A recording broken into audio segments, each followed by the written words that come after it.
Millionaire CEO was ruthless until two twin girls walked into his office with a paper that made him cry.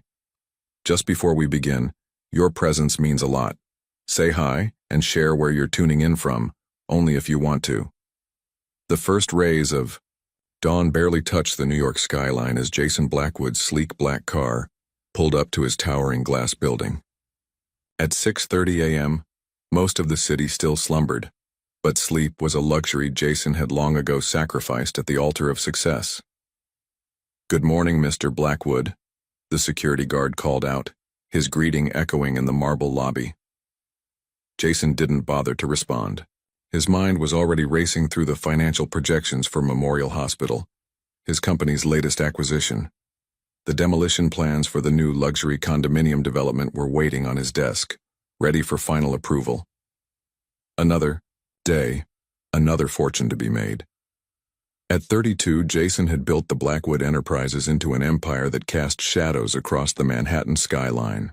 7 buildings bore his name, with an 8th under construction. But it wasn't his name that people whispered when he entered rooms. It was his nickname, Blackwood the Merciless. The private elevator whisked him to the 52nd floor where his assistant Margaret was already waiting, a steaming cup of black coffee in hand. For 15 years she'd witnessed his meteoric rise, adapting to his exacting standards and unpredictable moods. "Your 9 a.m. with the investors for the luxury condos is confirmed," she said, following him into his corner office. "The legal team delivered the final contracts for your signature." Jason nodded, setting his briefcase down beside a desk that cost more than most people's cars. The morning sun glinted off the golden skyscrapers outside his floor-to-ceiling windows, a kingdom of steel and glass he'd helped create. "The hospital board members?" he asked, his voice clipped as he opened the architectural renderings. "All signed the non-disclosure agreements," Margaret replied, her voice betraying a slight tremor. "They've been instructed not to inform staff of the closure until next month." Jason's eyes narrowed as he studied the blueprints for what would soon be the most exclusive address in Manhattan, where a century-old hospital currently stood. A hospital that served thousands of families would soon rise 50 stories of luxury apartments, starting at $12 million each. "Sir?" Margaret interrupted his thoughts. Security called. "There's an unusual situation in the lobby." Jason didn't look up. "Whatever it is, handle it. I need these projections completed before—" "It's family visit day for employees," she continued hesitantly. "Apparently there's been some confusion with—" The soft ping of his private elevator cut her off. Jason's head snapped up. Nobody used that elevator without authorization. Nobody. The doors slid open silently, and for a moment Jason thought the elevator was empty. Then his gaze dropped lower, and his breath caught in his throat. 2 identical little girls with fiery red hair stepped out hand in hand. They couldn't have been more than 6 years old, both wearing matching white dresses with pink ribbons in their hair. Their bright blue eyes surveyed his massive office without a trace of intimidation before settling directly on him. "Mr. Blackwood," one of the girls said, her voice small but remarkably steady. "We need to talk to you about our mommy's hospital." Margaret gasped softly, already reaching for the phone to call security, but Jason held up his hand, stopping her. For the first time in years, something had genuinely surprised him. And in his world of predictable business moves and calculated risks, surprise was a commodity rarer than the diamonds adorning his clients' necks. "And who," Jason asked, setting down his pen with deliberate slowness, "might you be?" The twins stood before Jason's imposing mahogany desk, their small hands clasped together like lifelines. Despite their matching appearance, he could already sense subtle differences. One gripped her sister's hand more tightly while the other's chin tilted upward with quiet determination.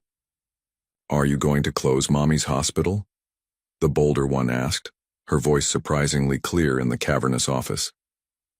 Jason's gaze darted to Margaret, who was frantically whispering into her phone. "How did they get up here?" he mouthed silently. The security manager's voice crackled through the speakerphone. "Sir, I'm so sorry. They told Officer Davis they were your nieces. It's family visit day, and with all the children coming through. They were very convincing, sir. Jason turned his attention back to the twins, studying them more carefully. Their clothes, while clean and neat, showed signs of wear. The pink ribbons in their hair were slightly frayed at the edges, not the children of privilege he was accustomed to seeing. "What are your names?" he asked, his voice softer than intended. "I'm Lily," said the one who had spoken first. "And this is Lucy," she added, squeezing her sister's hand. Lucy, the quieter twin, reached into a small backpack and pulled out a folded piece of construction paper. With solemn ceremony, she stepped forward and placed it on Jason's desk. Jason unfolded the paper to find a crayon drawing of a woman in a hospital bed. The artist had taken special care with the woman's smile, though the rest of her face appeared thin and pale. Multiple IV lines rendered in careful detail, surprising for a child so young, connected to machines drawn in blue and green. He flipped the paper over. On the back, in careful childish printing, "Mommy is dying from cancer. The hospital says the special medicine costs too much. We can help clean your office if you don't close the hospital." Something shifted in Jason's chest, a sensation so unfamiliar that it took him a moment to recognize it as emotion. Raw, unfiltered emotion. "Our mommy is a nurse." Lucy spoke for the first time, her voice softer than her sister's, but no less determined. "She helps sick people get better, but now she's the sick one. She works very hard," Lily added. "Sometimes she works 2 shifts so we can have pizza on Fridays." Jason stared at the twins, momentarily at a loss for words, a predicament he hadn't found himself in since taking control of his father's company at 32. These children had somehow bypassed his carefully constructed barriers, physical and emotional. "Mr. Blackwood?" Margaret's voice cut through his thoughts. "The board is waiting on the conference call, and security is on their way up to cancel the call." Jason interrupted, his voice strangely hoarse. "And tell security to stand down." Margaret froze, her hand still on the phone. In 15 years, she had never heard him cancel a board meeting. Never. Jason swiveled his chair to face the sprawling city view, desperate to regain his composure.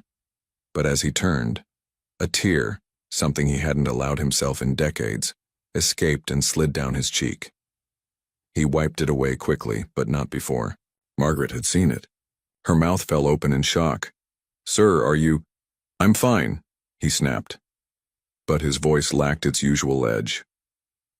The memory had ambushed him without warning. Himself at 7 years old, standing beside his mother's hospital bed, clutching a similar drawing while his father argued with doctors about experimental treatments that cost too much. The same helplessness he'd seen in the twins' eyes had once been his own, a feeling he'd buried beneath years of ruthless business decisions and emotional detachment. He turned back to the girls, who were watching him with an intensity that belied their age. In their innocent determination, he recognized something he'd lost long ago, the belief that speaking truth to power could make a difference. "Tell me more about your mother," he said, leaning forward. "Everything." As the twins began their story, Margaret slipped quietly from the room, wondering what kind of man would emerge from this unexpected encounter. For the first time in 15 years, she saw something in Jason Blackwood's eyes that she'd thought, long extinct humanity. "Your mother works at Memorial Hospital?" Jason asked, his voice gentler than it had been in years. Lily nodded eagerly. "For 8 years.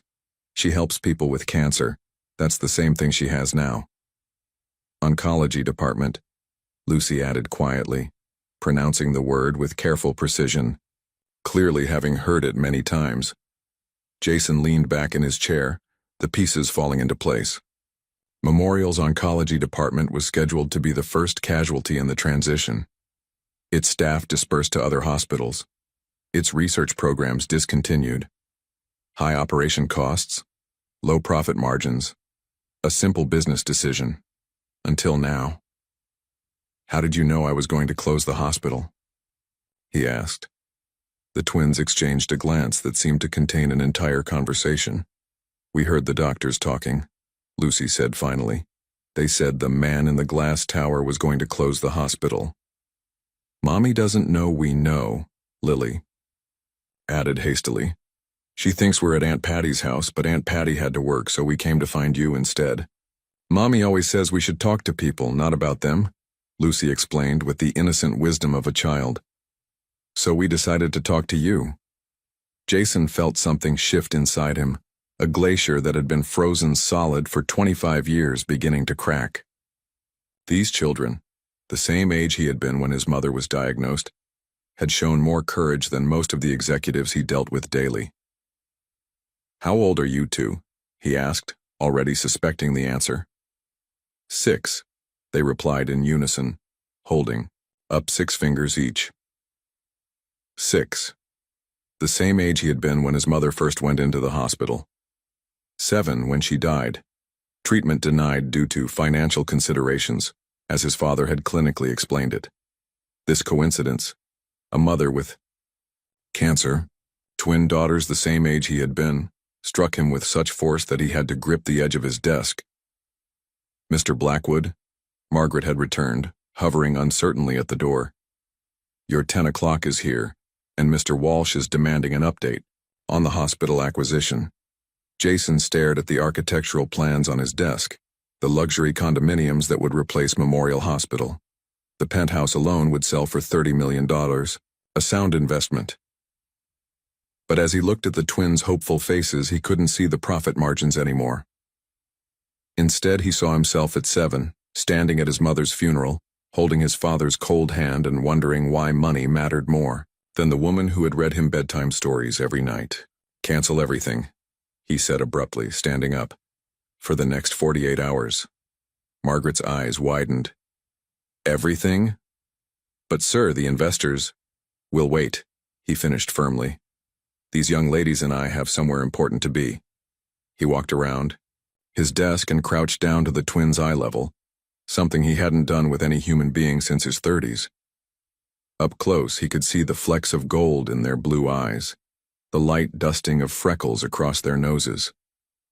Would you like to take me to see your mother? He asked softly. Lily's eyes lit up. Yes, she's in room 415, that's the 4th floor. I know where the 4th floor is, Jason said with the ghost of a smile. I own the building, remember? Lucy, the quieter twin, studied his face with an intensity that made him feel transparent. Are you going to help our mommy? Jason met her gaze, finding himself unable to look away from those searching blue eyes. They seemed to cut through the carefully constructed facade he'd built over decades, seeing straight to the damaged 7-year-old boy who had promised himself he would never be powerless again. I'm going to try, he answered honestly. It was the first time in years he'd made a promise without calculating its return on investment. As he stood up, Margaret caught his eye, her expression a mixture of confusion and something else. Respect? Perhaps. Have my car brought around, he instructed her, and call Dr. Rivera at Memorial. Tell her I'm coming to see Amanda Thompson's case personally. How do you know my mommy's name? Lily asked, surprised. Jason tapped the hospital demolition plans. It's my job to know everyone who works there, he said. What he didn't mention was that he'd memorized the names of every department head who would be affected by the closure. Amanda Thompson, head oncology nurse, had been on that list. As he guided the twins toward the elevator, Margaret handed him his coat with a bemused expression. Should I cancel tomorrow as well? She asked quietly. Jason looked down at the little girls, who had somehow bypassed his security, his assistant, and the emotional walls he'd spent a lifetime building. Yes, he replied. I have a feeling this might take some time. The elevator doors closed on the 3 of them, the ruthless businessman and the twin daughters of a dying nurse, an unlikely trio united by a past that one had tried to forget, and a future the others feared to face. Memorial Hospital had stood in the heart of the city for over a century. Its white brick facade and large windows contrasted sharply with the sleek glass towers that Jason typically inhabited. As his private car pulled up to the entrance, he noticed details he'd overlooked during his previous visits with the acquisition team: the children's artwork decorating the windows, the small garden maintained by volunteers, the weathered bench, where an elderly man sat feeding pigeons. This is where we come to see Mommy, Lily explained, unbuckling her seatbelt with practiced ease. Sometimes we have to wait in the children's room if Mommy's having a bad day, Lucy added, her voice soft but matter-of-fact. Jason felt a twinge of something unfamiliar as he watched the twins navigate the hospital entrance with the confidence of children who had spent far too much time in such a place. They greeted the security guard by name and waved at the volunteer behind the information desk. "Good morning, girls," the elderly volunteer called out. Her smile faltered when she noticed Jason. "And who's your friend?" "This is Mr. Blackwood," Lily announced proudly. "He's going to help Mommy." The woman's face paled. Jason Blackwood was not unknown to the hospital staff. His company's impending takeover had been the subject of worried whispers for months. "Mr. Blackwood is visiting today," Jason said, uncomfortable with the hope in the twins' declaration. As they walked toward the elevator, Jason noticed heads turning, conversations stopping. A young doctor dropped his clipboard. A nurse whispered urgently into her phone. By the time they reached the 4th floor, he suspected half the hospital knew he was there. "Room 415 is this way," Lucy said, tugging gently at his hand. Jason hadn't realized she had taken his hand, and the simple gesture, the trust it implied, sent another crack through his carefully maintained facade. Dr. Rivera was waiting for them outside room 415, her expression a mix of professional courtesy and barely concealed suspicion. "Mr. Blackwood," she said, extending her hand. "This is unexpected." "I'd like to understand Nurse Thompson's case," he replied, keeping his voice neutral. Dr. Rivera's eyes darted to the twins, then back to Jason. "Perhaps we should speak privately." "They know," Jason said quietly. "More than you might think." The doctor nodded, her professional demeanor softening slightly. "Ms. Thompson has stage 3 pancreatic cancer with limited metastasis. She was diagnosed 4 months ago. Her response to standard treatment has been less than optimal." "What are her options?" Jason asked. "There's a new immunotherapy trial showing promising results for her specific genetic markers. 65% chance of remission." Dr. Rivera hesitated. "But it costs $1.2 million and isn't covered by insurance. Without it." She glanced at the twins, lowering her voice. 8 months, maybe less. Jason absorbed this information, his mind automatically calculating figures. The cost of the treatment versus the profit margins on the hospital demolition. Numbers that had once seemed so important, now felt hollow. "Can we see Mommy now?" Lily interrupted. Dr. Rivera smiled gently. "She's resting right now, but you can go in quietly." The twins needed no further invitation, slipping into the room with the quiet efficiency of children who had learned to make themselves small and unobtrusive in adult spaces. Jason followed more hesitantly. The hospital room was simple but personalized. A bow, small vase of wildflowers, children's drawings taped to the walls, a worn paperback novel on the bedside table. Amanda Thompson lay sleeping, her body seeming too small for even the narrow hospital bed. She was pale, her red hair, the same vibrant shade as her daughter's, forming a stark contrast against the white pillowcase. Even in sleep, there was a dignity to her that Jason couldn't help but respect. "She's having a good day today," Lucy whispered, climbing carefully onto a chair beside the bed. "See? Her breathing is smooth."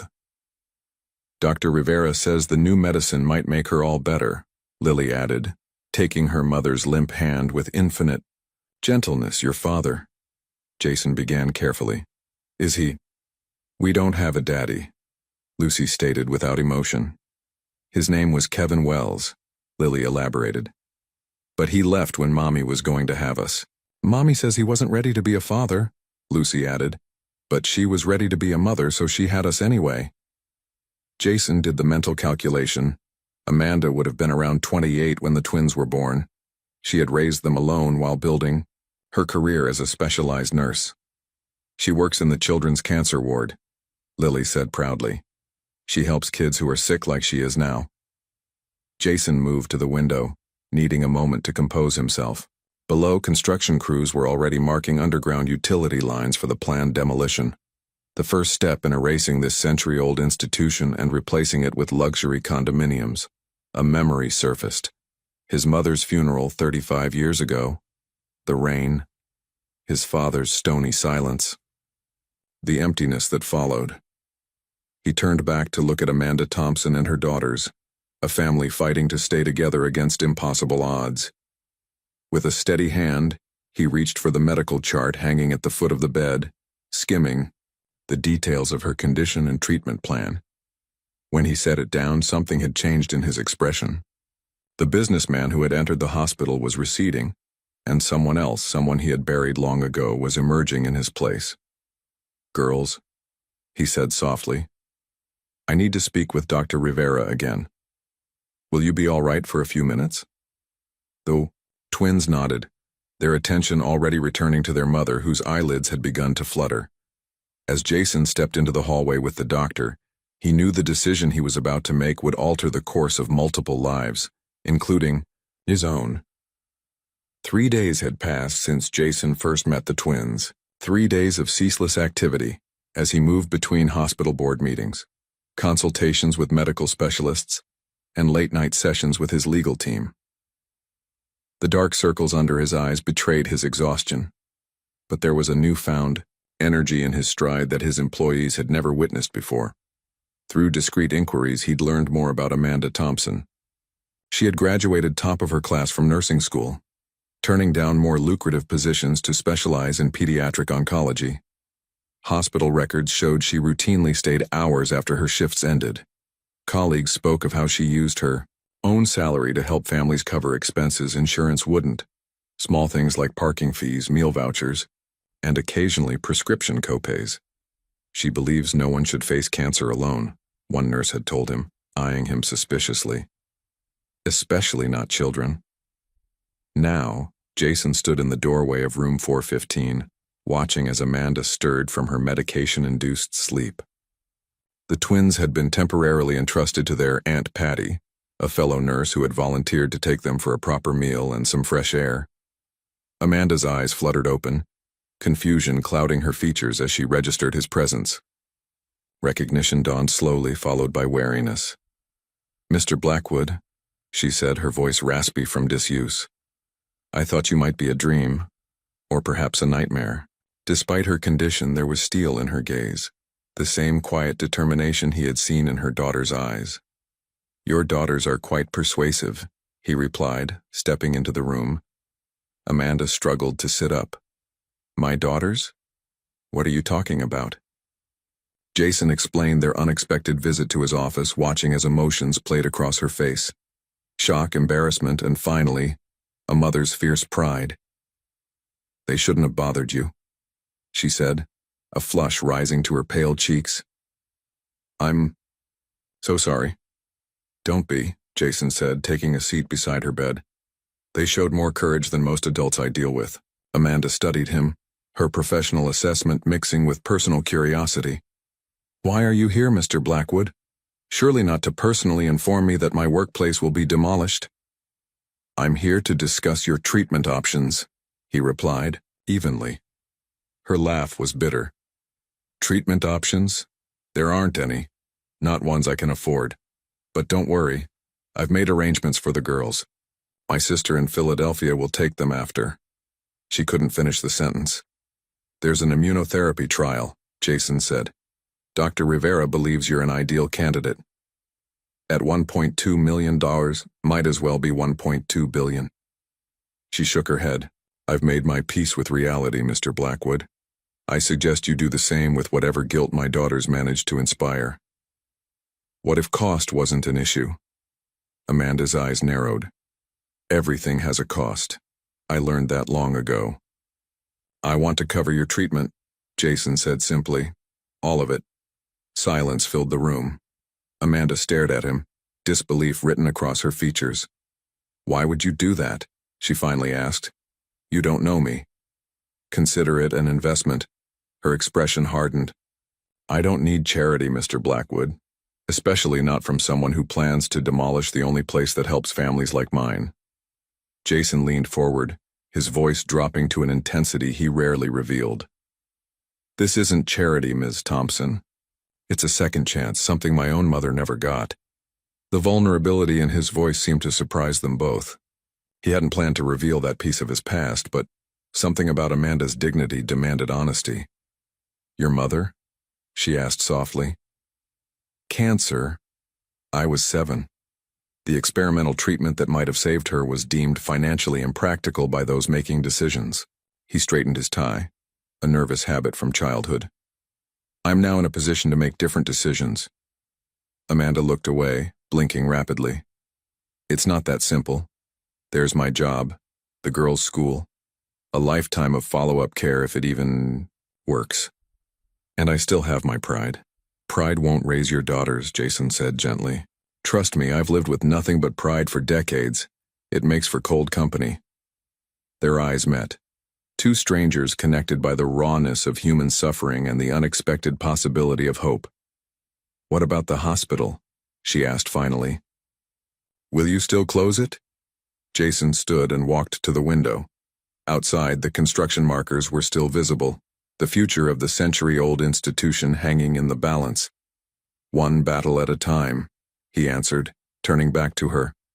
"First, we focus on your treatment." The word "we" hung between them, an unexpected bridge across vastly different worlds. Amanda closed her eyes, her internal struggle visible in the tension of her shoulders. Pride versus practicality. Dignity versus necessity. Principle versus her daughter's future.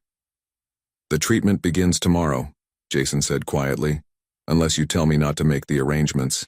When Amanda opened her eyes again, they glistened with unshed tears. "For my daughters," she whispered. "Only for them."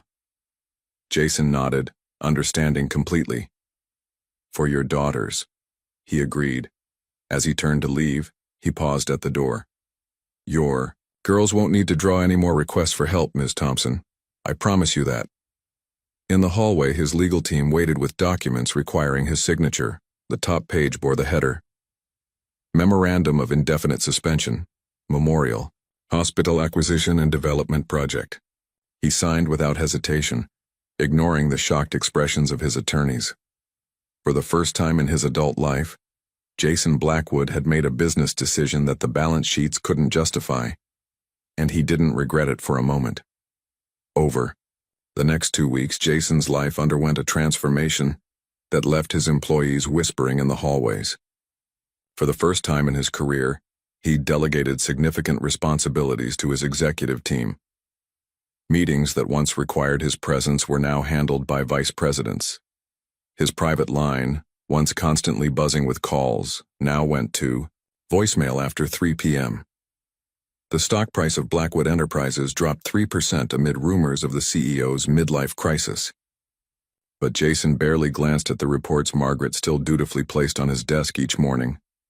Instead, his afternoons were spent in the pediatric waiting room of Memorial Hospital, where Lily and Lucy waited while their mother underwent the grueling first phase of immunotherapy. He taught Lily the fundamentals of chess while Lucy drew elaborate pictures of princesses who looked suspiciously like hospital staff. "Your knight can't move that way," Jason explained gently to Lily, "but the horse should be able to jump over things," she argued logically. Jason, who had reduced Fortune 500 CEOs to stammering uncertainty, found himself outmaneuvered by a 6-year-old's reasoning. The nurses watched with barely concealed fascination as the notorious Blackwood the Merciless arrived each day with books, art supplies, and once, awkwardly braided pigtails for both. Girls after watching online tutorials on his phone the night before. When his public relations team suggested leveraging the situation for positive press coverage, Jason fired the marketing director on the spot. "They're not a photo opportunity," he said coldly, his old edge momentarily returning. Nevertheless, a tabloid photographer captured an image of the three of them leaving a bookstore, the girls laughing as Jason carried their purchases. The headline, "Blackwood's Heart Melted by Twins," prompted an emergency board meeting about his emotional instability. "Your behavior is concerning shareholders," Harrison Walsh, his CFO, informed him bluntly. "These children are becoming a distraction from your responsibilities." Jason straightened a framed drawing on his desk, the twins' original artwork now professionally preserved. "Schedule a press conference," he replied calmly. It's time I explained a few things about the future direction of this company. As he left the meeting, his phone chimed with a text from Lucy. Mommy smiled today during breakfast. For the first time in decades, Jason Blackwood smiled too. Not the calculated smile of business victory, but something genuine that reached his eyes. 1 month into the treatment, Dr. Rivera called Jason to her office. He arrived expecting the worst. He'd researched enough about cancer treatment to know that early setbacks were common. Instead, she greeted him with a cautious smile. The preliminary scans show better response than expected. The cancer cells are reacting positively to the first phase of immunotherapy. Meaning? Jason asked, hardly daring to hope. Meaning she's responding well, Dr. Rivera explained. It's early, but this is what we want to see. That afternoon, Amanda was able to sit up in bed for longer than she had in weeks. The twins organized a small celebration with cupcakes. Jason had brought chocolate for Lucy, strawberry for Lily, and vanilla for their mother. Ms. Peters let me make up my math test, Lily announced, carefully breaking her cupcake in half to make it last longer. I got an A-, and I painted a dolphin. In art class, Lucy added. The teacher put it on the wall with the special stickers. Amanda watched as Jason listened intently to each girl, his eyes tracking their animated movements with protective attention. Gone was the ruthless businessman whose name had made hospital staff tremble just a month earlier. In his place sat someone transformed, someone who laughed at Lily's jokes and praised Lucy's detailed descriptions of her artwork. When the girls eventually fell asleep, Lucy curled in the armchair, Lily on the small cot, Amanda turned to Jason. You don't realize what you're doing, she said softly. Jason looked up from his laptop where he'd been reviewing hospital budget proposals. What do you mean? You're giving them something I thought they'd never have again, she explained, her voice catching. Hope. Uncomfortable with gratitude, Jason closed his computer. I'm not doing this just for you, he admitted. Somehow it's helping me fix something that broke a long time ago. Amanda studied him, her nurse's intuition seeing past his carefully constructed facade. Your mother? Jason nodded, offering no further explanation. But it was the first time he'd acknowledged his vulnerability to anyone in decades. A small crack in the armor he'd spent a lifetime building. A comfortable silence settled between them, broken only by the soft breathing of the sleeping twins and the muted hospital sounds beyond the door. The treatment's working, Jason finally said, changing the subject. Amanda nodded, cautious optimism in her eyes. For now. It'll keep working, he insisted with the same determination that had built his empire. She smiled faintly. Is that an order, Mr. Blackwood? Consider it a strongly worded suggestion, he replied, the ghost of humor softening his features. In that moment, something shifted between them, a bridge forming across vastly different worlds, connected by 2 sleeping children and the fragile promise of tomorrow. 2 months into the treatment, Amanda faced a difficult phase of chemotherapy that required extended hospitalization. The aggressive protocol left her exhausted and vulnerable to infection, requiring isolation during her weakest periods. Jason, recognizing the twins couldn't stay in the hospital waiting room indefinitely, made an unexpected decision. He converted one of the spare bedrooms in his penthouse for the girls on days when Amanda's treatments were most intense. Are you sure about this? Margaret asked as she watched professional decorators transform the minimalist guest room into what could only be described as an enchanted forest, complete with star projections on the ceiling. No, Jason admitted, but I'm doing it anyway. When the twins first visited, they stood wide-eyed in the doorway, momentarily speechless. A rare occurrence, especially for Lily. Is this for us? Lucy finally whispered. Just for the days when your mom needs extra rest, Jason explained, suddenly uncertain. Had he overstepped? Gone too far? But then Lily launched herself at him, wrapping small arms around his waist in the first hug he'd received in years. Lucy joined more hesitantly, her quiet thank you barely audible. That evening, after they'd explored every corner of their temporary haven, Lucy looked up from arranging stuffed animals on her bed. Can we bring a picture of Mommy? She asked. So she's here with us even when she's not. Jason nodded, throat unexpectedly tight. After driving the girls back to the hospital that night, he returned to his apartment and opened the bottom drawer of his desk, the only one that had remained locked for decades. Inside lay photographs of Catherine Blackwood, his mother.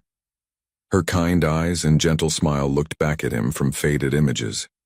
One showed her in nursing scrubs, arm around a younger colleague. Another captured her reading to Jason on her hospital bed, determined to maintain normalcy despite her illness. Beneath the photos, he found a folded piece of paper, his mother's dream, sketched out during her final months. A comprehensive cancer treatment center, accessible to all regardless of financial means. Because everyone deserves a fighting chance, she had written across the top. Jason reached for his phone and dialed the architect responsible for the luxury condominium project. "It's Blackwood," he said without preamble. "Change of plans. I want an oncology center instead, and I want construction to begin immediately." "But sir," the architect protested, "the condominium plans are already approved. The investors will be compensated," Jason interrupted. "This isn't negotiable." After hanging up, he returned to the drawer and gently placed one of his mother's photos in a simple silver frame. Tomorrow, he would help the twins select a picture of Amanda for their room.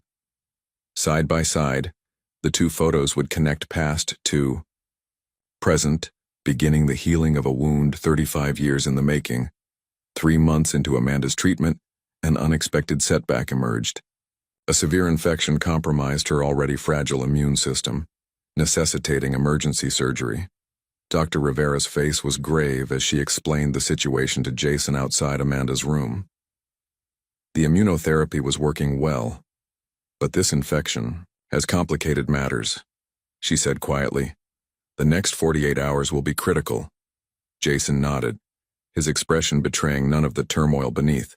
Through the window, he could see the twins sitting beside their mother's bed, their small faces solemn as they showed her drawings they'd made at school that morning. "What do I tell them?" he asked. Dr. Rivera sighed. "The truth, but with hope. They're remarkably resilient children, Mr. Blackwood." "They shouldn't have to be," he replied. That afternoon, Jason canceled his attendance at the International Finance Summit in Tokyo, an event he hadn't missed in 15 years. His phone rang incessantly as news of his withdrawal spread through business circles. Blackwood Enterprises shares down 7% in after-hours trading, Margaret informed him tentatively as she brought documents requiring his signature to Amanda's hospital room. "Let them fall," he replied, not looking up from the children's book he was reading to Lily while Lucy colored quietly. His CFO called twice, demanding explanations. The second time, Jason simply disconnected the call. Instead of investor relations, he focused on inventing elaborate stories about warrior princesses who fought shadow monsters. Tales that had Lucy and Lily hanging on every word, momentarily distracted from their mother's declining condition. That night, after Amanda was wheeled into surgery, Jason took the twins back to his penthouse. He supervised their homework, ordered their favorite pizza, and helped them prepare for bed in the enchanted forest room. Only after they finally succumbed to exhaustion did he allow himself a moment of vulnerability. Standing at the floor-to-ceiling windows of his living room, he stared out at the city he'd helped shape. 52 stories below, construction crews worked through the night on the foundation of the Catherine Blackwood Oncology Center. The blue construction lights illuminated a massive excavation where luxury condominiums were once planned. His phone vibrated with a message from Dr. Rivera. "Surgery complete. Critical but stable. Next 24 hours will tell." Jason pressed his forehead against the cool glass, confronting an uncomfortable truth. Nothing in his decades of corporate acquisitions, hostile takeovers, or billion-dollar negotiations had prepared him for this moment. Standing in the cavernous silence of his penthouse, terrified that 2 small girls might lose their mother, just as he had lost his. For all his wealth and power, he remained helpless against the most fundamental human vulnerability. No amount of money could guarantee Amanda's survival. No business strategy could protect the twins from potential heartbreak. The realization was both humbling and clarifying. The empire reflected in the glass before him. The towers and developments that bore his name suddenly seemed hollow compared to the genuine joy he'd felt watching Lily master her first chess opening, or hearing Lucy explain the intricate backstory of her latest drawing. His phone rang again, this time the hospital. Jason answered immediately, his heart pounding. "Mr. Blackwood?" It was Dr. Rivera, her voice tired but steady. "Amanda made it through surgery. Her vitals are stabilizing. It's still touch and go, but she's fighting." "Thank you," he managed, the relief almost overwhelming. After hanging up, he returned to check on the twins. They slept peacefully, Lily's arm protectively draped over her sister. On the nightstand stood the framed photograph of Amanda they'd selected, placed beside the picture of Catherine Blackwood, past and present side by side. Jason adjusted their blankets and quietly closed the door. Tomorrow would bring new challenges, but for tonight, two little girls would sleep without knowing how close they'd come to a tragedy he understood all too well. He vowed they never would. 4 months after meeting the twins, Jason faced the most significant challenge to his corporate authority in a decade. The boardroom of Blackwood Enterprises, usually a place of deference to his decisions, had become a battleground. Harrison Walsh, the CFO, stood at the head of the table, projecting financial charts that painted a concerning picture. The Catherine Blackwood Oncology Center will generate an estimated annual loss of $15 million, he concluded, turning to face the assembled board members. This follows the $250 million write-off from canceling our most profitable real estate development in a decade. Murmurs rippled through the room as Walsh continued his presentation. Furthermore, Mr. Blackwood has personally authorized over $3 million in experimental treatments for a single patient, donated an additional $5 million to pediatric cancer research, and spent countless working hours at Memorial Hospital, rather than focusing on core business objectives. The projection changed to a graph showing Blackwood Enterprises' stock performance, a steady decline over recent months. "The shareholders are concerned," Walsh stated bluntly. "They're questioning your judgment, Jason. Some have suggested a temporary leave of absence might be appropriate while you work through this personal matter." Jason remained still, absorbing the challenge without visible reaction. He had anticipated this confrontation since the day he signed the documents halting the hospital demolition. "Is that all, Harrison?" he asked quietly when the CFO finally finished. "I believe the numbers speak for themselves," Walsh replied, confidence evident in his stance. He had clearly expected Jason to be defensive, perhaps even combative. Instead, Jason nodded thoughtfully. "They certainly tell a story," he agreed, rising from his chair, "but not the complete one." Jason walked to the conference room wall where corporate awards and recognitions created an impressive display of achievement. He removed a simple black frame that held the company's founding principles, written by his father 40 years earlier. "Blackwood Enterprises exist to create exceptional value through strategic development and investment," he read aloud. "My father wrote these words, and for most of my career I've interpreted value solely in financial terms." He set the frame down and pulled something from his suit pocket, the twins' original drawing now professionally preserved. 4 months ago, these two little girls walked into my office and changed everything," he said, displaying the childish artwork. "Not because they made me sentimental, but because they made me remember." For the first time in his professional career, Jason shared the story of his mother, her work as a nurse, her diagnosis, his father's refusal to sacrifice financial security for experimental treatment, and her subsequent death when Jason was just 7 years old. "I built this company into what it is today by becoming exactly what my father wanted. A businessman who never let emotion cloud judgment," he said, his voice steady, despite the personal nature of his words. "In the process, I buried the part of me that once wanted to fulfill my mother's dream of accessible healthcare." He projected his own slide, blueprints for the Catherine Blackwood Oncology Center. "This isn't a deviation from our mission. It's a return to what should have been our purpose all along. Creating value isn't just about profit margins, it's about improving lives." Walsh shook his head. "That's admirable, Jason, but we have a fiduciary responsibility to our shareholders. Sentimentality has no place in business decisions of this magnitude. Then put it to a vote, Jason challenged. My leadership against your vision of the company's future. The tension in the room was palpable as ballots were distributed. After 30 tense minutes of voting and counting, Jason maintained his position by the narrowest margin in company history. There is, however, one condition, the board chairman stated. The philanthropic initiatives must be funded primarily through your personal fortune, not corporate resources. Jason's smile held no humor. Agreed, he said. And I'll buy out any board member who disagrees with the new direction of this company. As executives filed out, several avoiding his gaze, Jason remained at the table looking at the twins' drawing. The small notation in the corner, the one that had first brought tears to his eyes, remained his private reminder of why this fight was worth every penny it would cost him. 6 months into the experimental treatment marked a significant milestone. The halfway point of the immunotherapy protocol coincided with the twins' 7th birthday. It also marked a transition to a less aggressive phase of treatment, as Amanda's latest scans showed a remarkable 70% reduction in tumor markers. Dr. Rivera had cautioned against excessive celebration.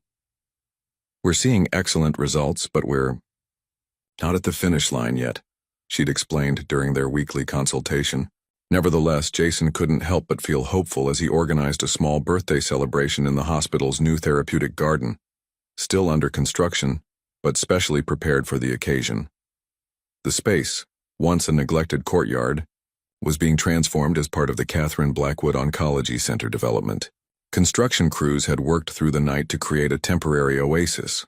Potted trees, flowering plants, and comfortable seating arranged beneath a pergola adorned with fairy lights. Amanda arrived in a wheelchair, visibly fragile but stronger than she'd been in months. Her red hair was growing back in wispy patches, and though still thin, her face had regained some color. Most importantly, her eyes held something that had been missing for too long: hope.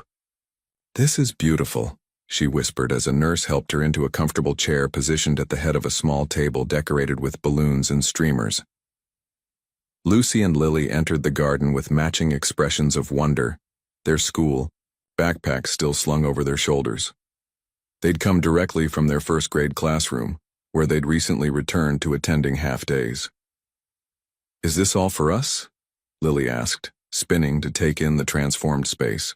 Happy birthday, Jason said simply. The celebration was modest by Blackwood standards: a small cake, carefully selected presents, and the company of the small circle of people who had become instrumental in their lives. Dr. Rivera stopped by, briefly, as did a few nurses who had grown attached to the family. Even Margaret made an appearance, bringing handmade cards from the Blackwood Enterprises staff who had come to know the twins through their occasional visits to Jason's office.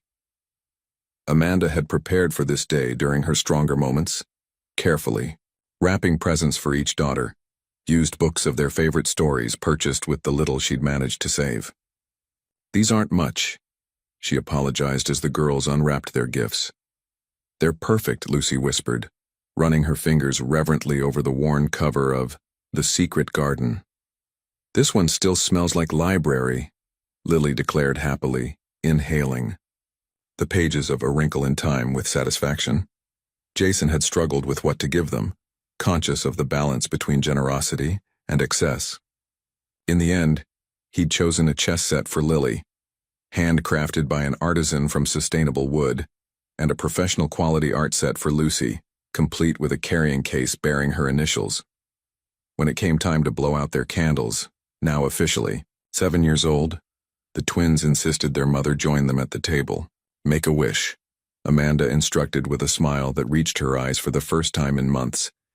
The girls closed their eyes, their expressions serious with the weight of their wishes, then blew out the candles in perfect unison. Later, as Amanda rested and the twins explored the garden with Margaret, Dr. Rivera pulled Jason aside. The treatment is working better than we anticipated, she said quietly. If this continues, we could be looking at complete remission within months. Jason nodded, allowing himself the luxury of hope while keeping his expectations measured. And long-term? With this response rate, 5-year survival odds increase significantly. It's still a serious diagnosis, but she smiled. Your investment is paying dividends, Mr. Blackwood. As Jason watched the twins chase a butterfly between newly planted saplings, he realized they had given him something unexpected. Before leaving the garden to return to his office, they presented him with a carefully framed drawing. The 4 of them standing together beneath a sunny sky with the simple inscription, "Our Family." In the bottom corner, a small note had been added. "Thank you for fixing Mommy instead of breaking the hospital."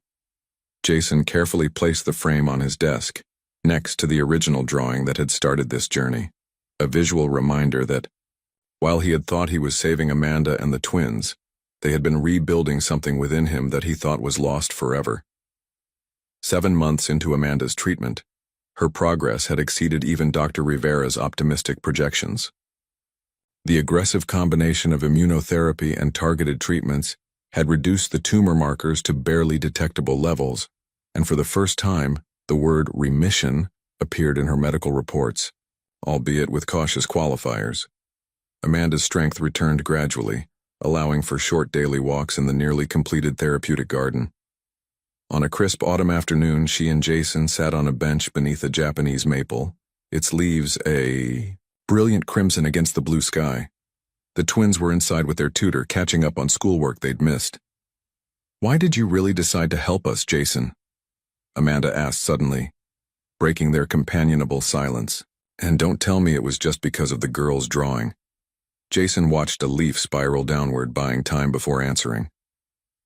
Over the past months, their relationship had evolved from awkward gratitude to something approaching friendship, but he still maintained careful boundaries around certain topics.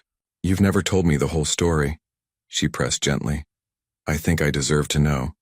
She was right, of course. After all they'd been through, she deserved the truth. "My mother's name was Catherine Blackwood," he began, his voice low. "She was a nurse like you. Oncology department at Mercy General." Amanda listened silently as he continued. "She was diagnosed with breast cancer when I was 7. Stage 3, aggressive type. This was 35 years ago. Treatments weren't as advanced, but there were experimental options." Jason's gaze remained fixed on the garden path. "My father, Henry Blackwood, was building his company at the time. The treatment that might have saved her would have cost nearly everything he had. He refused to mortgage our future, as he put it." "I'm so sorry," Amanda whispered. "After she died, he never mentioned her again, not once. He transformed the company into an empire, but her name became forbidden in our home." Jason turned to meet Amanda's eyes. "I grew up determined to amass so much power and wealth that I would never be helpless again." "And you succeeded," she observed. "Yes, I became exactly what my father wanted. Ruthlessly effective, emotionally detached, focused entirely on expansion and profit." His laugh held no humor. "I even outdid him. Where he built houses, I built towers. Where he acquired small businesses, I swallowed corporations." Amanda reached out, hesitantly placing her hand over his. "Until 2 little girls walked into your office." "The drawing didn't just remind me of my mother," Jason admitted. "It reminded me of who I wanted to be before I became my father." Truth finally spoken aloud after decades of silence hung between them. "The Catherine Blackwood Oncology Center," Amanda said softly. "It's for her." Jason nodded. The center she wanted to build, accessible care for everyone regardless of their financial situation.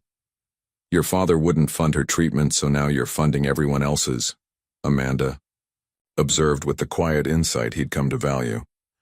"You're rewriting the ending." "Trying to," he acknowledged. They sat in silence for several minutes, watching the gardeners plant bulbs that wouldn't bloom until spring, an act of faith in a future they couldn't see yet. "Thank you for telling me," Amanda finally said. "Thank you for asking," he replied. "No one has in a very long time." As they made their way back toward the hospital, moving slowly to accommodate Amanda's still limited stamina, she paused. "You know, your mother would be proud of you," she said.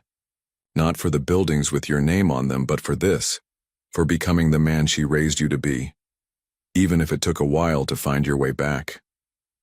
Jason didn't trust himself to respond, but as they continued walking, something shifted within him. A weight he'd carried for 35 years finally beginning to lift. Behind them, the construction crews continued work on the Catherine Blackwood Oncology Center, its foundation now complete and walls beginning to rise, a legacy different from the one he had planned, but perhaps closer to the one he was meant to build all along. 8 months into the treatment process, with Amanda responding well and participating in an advanced clinical trial, Jason began a secret project with the twins. On afternoons when they visited his office, now modified with a small children's desk in the corner, they would huddle together over architectural plans spread across his conference table. What if Mommy's room had windows that faced the ocean? Lily suggested, carefully erasing and redrawing a section of the blueprints, so she can see dolphins when she wakes up. Excellent point, Jason agreed, making a note for the contractor. And what color should we paint it?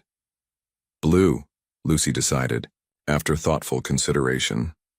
Light blue like the sky when it's happy. The blueprints belonged to a seaside property in Rhode Island, a house Jason had purchased years earlier as an investment and largely forgotten. Now, the three of them were redesigning it together, creating a place where Amanda could continue her recovery away from the city's pollution and pace. Will there be a garden? Lucy asked, looking up from her meticulous drawing of flower beds. Mommy loves gardens. 2 acres of gardens, Jason confirmed. And the groundskeeper says there's a family of rabbits living near the rose bushes. Both girls' eyes widened at this information, immediately launching into animated discussion about possible names for the rabbits.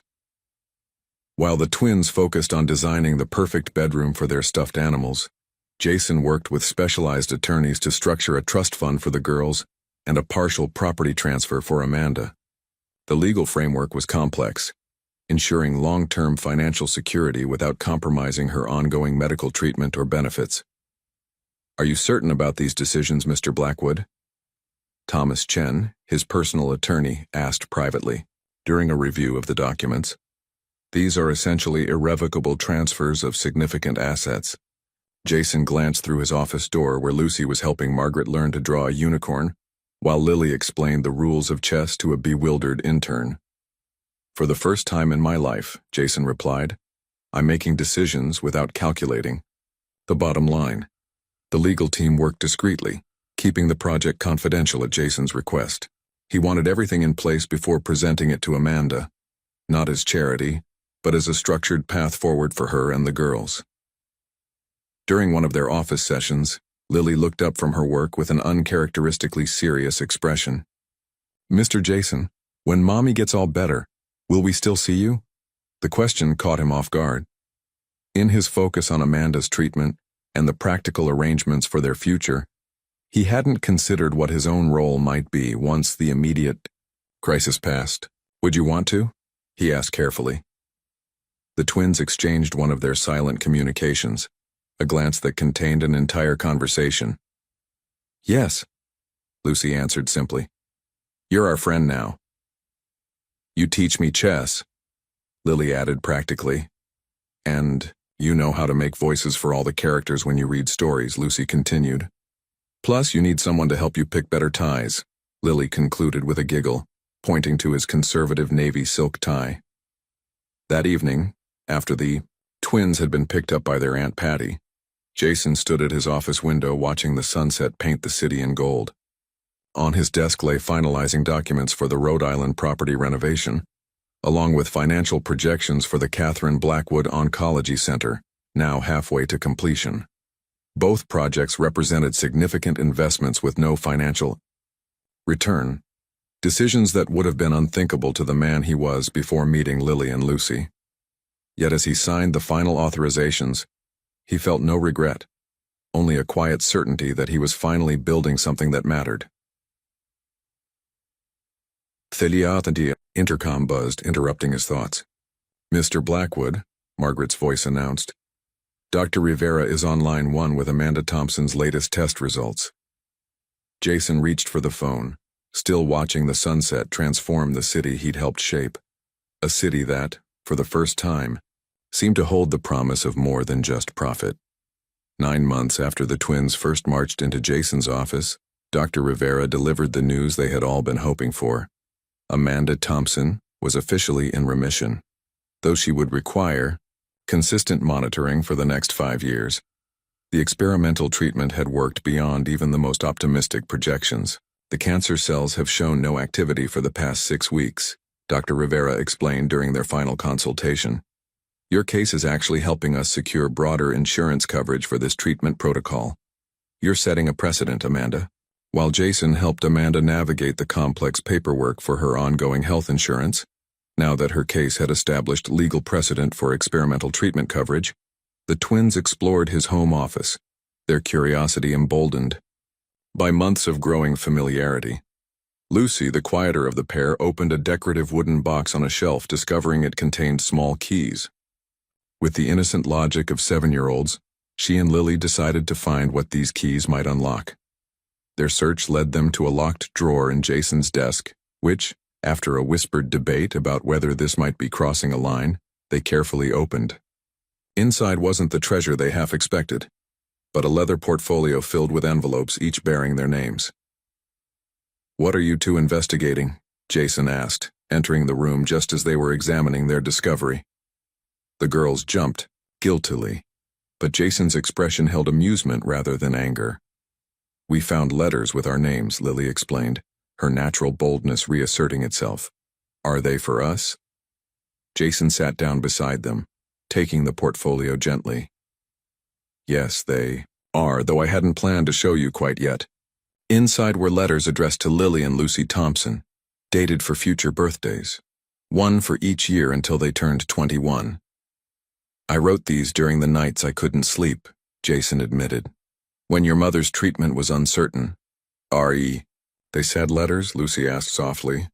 "Some are," he acknowledged, "but mostly they're about things I hope for you.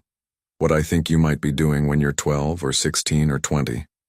Adventures you might have, books you might love, places you might go." "But why?" Lily asked, direct as always. Jason considered, his answer carefully. "I've learned something important from your mother. Love means being present not just when it's easy, but for all the moments that matter, even the ones we might miss." The twins digested this, exchanging one of their silent glances that contained entire conversations. "So even if you couldn't be there for something important, we'd still have your words," Lucy reasoned, grasping the concept with surprising maturity. "Exactly," Jason confirmed. "No matter what happens, I wanted you to have something for those important days."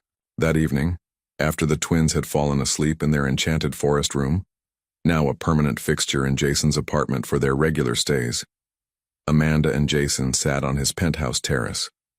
The autumn air was crisp, carrying the distant sounds of the city below. "The girls told me about the letters," Amanda said, wrapping her cardigan more tightly around her shoulders. Jason nodded, a touch embarrassed. "They found them before I was ready." "It's a beautiful gesture," she said, "but it makes me wonder, what are your plans now, Jason?" "Plans?" "For your involvement with us," she clarified. "The crisis is passing. I'll be returning to work part-time next month. The girls are back in school full-time." She looked at him directly. "We won't need rescuing anymore." The question took him by surprise, though in retrospect it shouldn't have. Their unusual relationship had formed under extraordinary circumstances. Circumstances that were now changing. "The girls need stability," Amanda continued gently. "And you've become part of that stability. They talk about you constantly. Lucy draws pictures of you in her art class. Lily's teacher says she explains chess moves to anyone who will listen, always mentioning how Mr. Jason taught her." Jason felt something tighten in his chest. Over the past 9 months, these 3 people had transformed from a charitable project into something he'd never anticipated, a family of sorts. "I'd like to remain in their lives," he said finally, "not as a benefactor or as a replacement father figure, but as someone committed to their well-being, to your well-being." He hesitated. If that's something you'd want. Amanda studied him, her nurse's perceptiveness reading more than his words conveyed. After a long moment, she reached into her purse and withdrew an envelope. I wrote this during the long nights in the hospital, she explained, handing it to him. When the pain was bad and sleep wouldn't come, I wasn't sure I'd ever give it to you. The envelope bore his name in Amanda's neat handwriting. You don't need to read it now, she said, rising from her chair. But it explains what your intervention has meant, not just the financial support or the medical treatment, but how you transformed 3 lives when we needed it most. She kissed his cheek lightly before heading inside to check on her daughters, leaving Jason alone with the envelope, a bridge between their past emergency and whatever future might unfold. From the edge of the terrace, he could see the nearly completed Catherine Blackwood Oncology Center illuminated against the night sky, a legacy different from the towers of luxury apartments he'd once planned, but infinitely more meaningful. The letter waited in his hands, its contents a mystery that both intrigued and intimidated him. Whatever Amanda had written during those dark hospital nights would shape the next chapter of a story he'd never expected to be part of, yet could no longer imagine being without. 6 months after Amanda's remission was confirmed, 15 months, since that fateful day when 2 determined 6-year-olds had marched into Jason's office, a sleek black car wound its way along the coastal road of Rhode Island. Inside, Jason drove while Amanda sat in the passenger seat, the twins bubbling with excitement in the back. Are we almost there? Lily asked for perhaps the 20th time. Just around this bend, Jason promised, slowing as they approached a private drive lined with ancient maple trees. The house appeared gradually, a graceful shingled structure perched on a bluff overlooking the Atlantic. Large windows captured the panoramic ocean view, while wraparound porches offered sheltered, outdoor spaces. The original century-old cottage had been thoughtfully expanded and restored, maintaining its historic charm while incorporating modern comforts. Is this it? Lucy whispered, her usual quiet voice even softer with awe. This is it? Jason confirmed, bringing the car to a stop in the circular drive. The twins were out of the car in an instant, racing toward the house with unbridled enthusiasm. Amanda moved more deliberately, still building her stamina after months of treatment. It's even more beautiful than the pictures, she said as Jason offered his arm for support up the stone path. Wait until you see inside, he replied. The girls helped design practically every room. The interior revealed the thoughtful collaboration between Jason and the twins, light-filled spaces with comfortable furnishings, walls painted in the soft blues and greens the girls had selected, and countless personal touches. Lucy's artistic influence showed in the carefully chosen artwork and color schemes, while Lily's practical nature was evident in the clever storage solutions and multi-purpose spaces. Your room is upstairs, Mommy, Lily called already halfway up the staircase. Amanda followed the excited tour guides to the master bedroom, where floor-to-ceiling windows framed the Atlantic.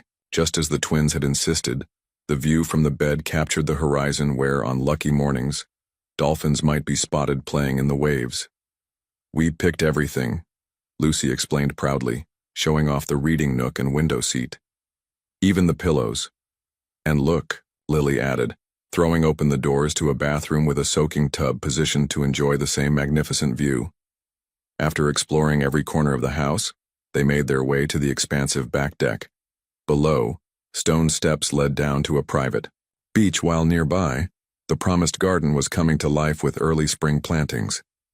The twins raced down to the shore, eager to test the still chilly water, leaving Amanda and Jason alone on the deck. I still can't believe this is real, Amanda said, watching her daughters on the beach below. A year ago, I was preparing them for a future without me.